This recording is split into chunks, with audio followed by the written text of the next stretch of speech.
Halo guys, assalamualaikum, selamat pagi semuanya. Hari ini di sini gue mau cerita sama kalian.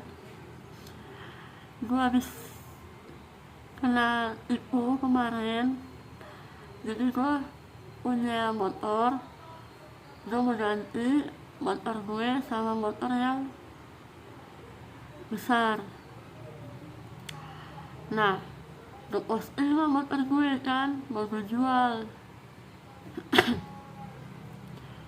Habis itu setelah gue posting, karena kan gue jualnya kan jual santai kan, karena belum ada penggantinya, karena gue kan masih nyari-nyari motor yang cocok. Nah gitu datanglah orang WA bilang mau beli motor gue.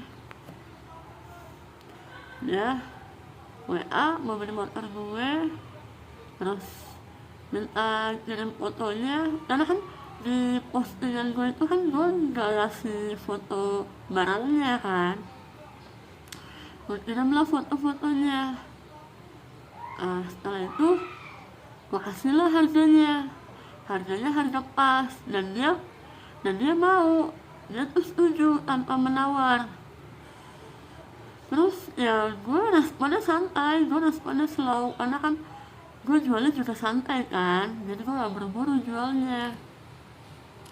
Nah terus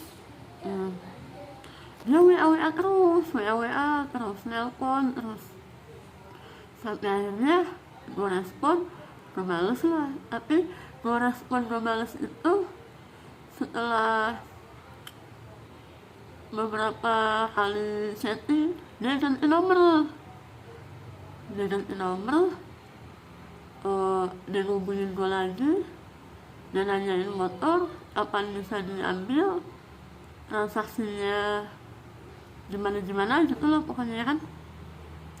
Nah setelah harganya cocok, udah ngeliat kondisi barangnya, udah gue videoin, udah gue foto-fotoin kan. Terus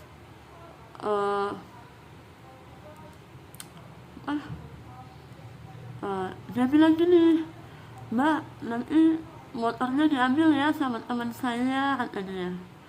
"Nanti uangnya saya transfer, nanti barangnya diambil sama teman saya. Tapi jangan bilang itu saya beli, bilang aja itu motor saya. Mbak tuh bilang aja Mbak saudara saya," kata dia. Loh, soalnya itu motornya mau dipakai sama kantor, itu yang ngambil teman saya, orang kantor. Oh, gue mah nyanyi aja, begonya gue sih emang gue nyanyi aja kan. Nah terus datanglah orang itu kan, dilihatlah motornya, dites sama dia, dilihatlah SNK-nya, dilihatlah semua, pokoknya dicek lah sama dia kan. Nanya lah orang itu, mbak saudaranya?" "Iya," gue bilang gitu.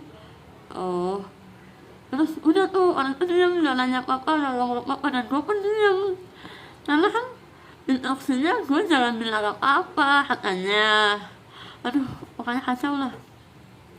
Nah terus sampai beberapa menit kemudian lah akhirnya, "Yaudah mbak," katanya, "gimana nih?" katanya. Terus gue bingung dong. "Iya, ini belum ditransfer uangnya sama bapak kembar," bilangnya gitu, bapak kembar. "Loh, emang ini motor siapa?" kata dia. "Motor saya," kata gue. "Oh, motor mbak?" "Iya, dia tuh beli sama saya." "Oh, dia tuh kayak si yang bilang tadi temennya itu, dia tuh kayak kaget, bilang setelah dengar gue bilang itu motor gue. Nah terus dia bilang, "Tapi saya udah transfer mbak," kata dia. "Loh, transfer kemana?" "Saya gak ada nerima uang," kata gue kan. "Ini loh, saya udah transfer tadi barusan." "Tapi saya gak nerima uang." Akhirnya gue hubungin lagi lah itu orang kan yang mau beli motor gue yang dari WA. WA gue terus tuh kan, ternyata nomornya udah gak aktif lah. Oh, dari awal sih sebenarnya gue udah curiga, tapi kan gue pikir gue nggak perlu takut dong kalau gue nggak merasa nerima duit atau gimana.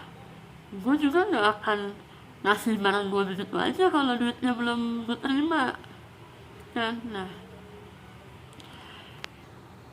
akhirnya kita nih berdebat tuh di depan pinggir jalan. Dia merasa dia udah bayar, dia merasa dia udah kirim uang ke orang yang WA gue itu, dan gue pun merasa nggak nerima uang, jadi gue nggak mau ngasih barang gue kan.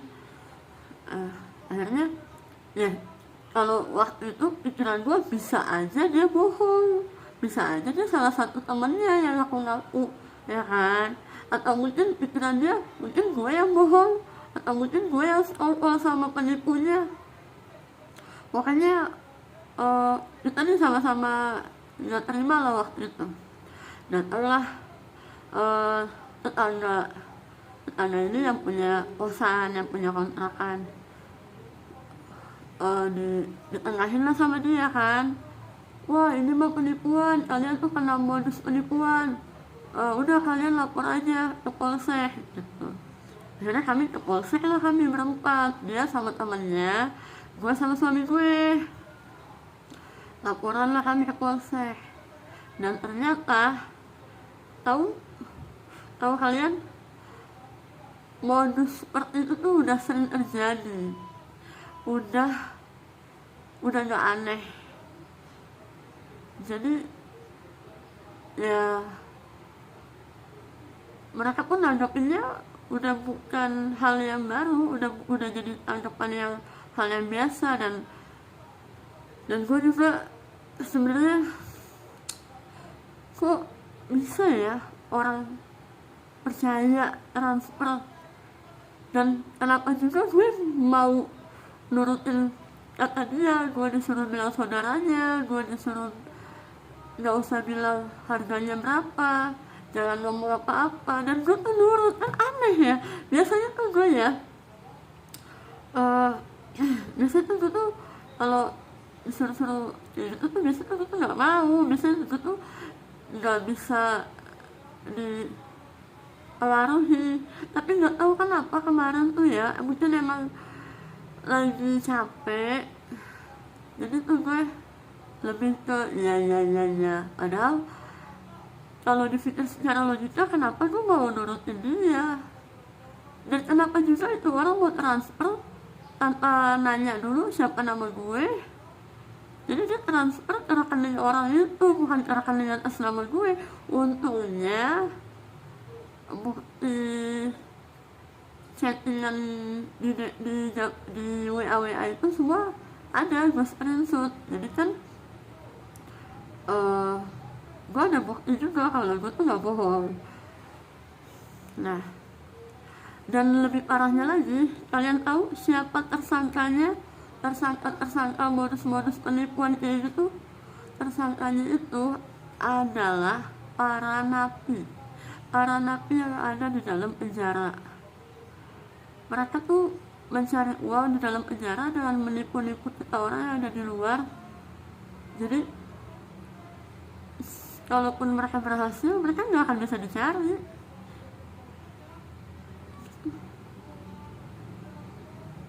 Sedih kan? Terus gue tuh kemarin shock aja gitu, gue gak habis pikir, gila ya gue bisa kena.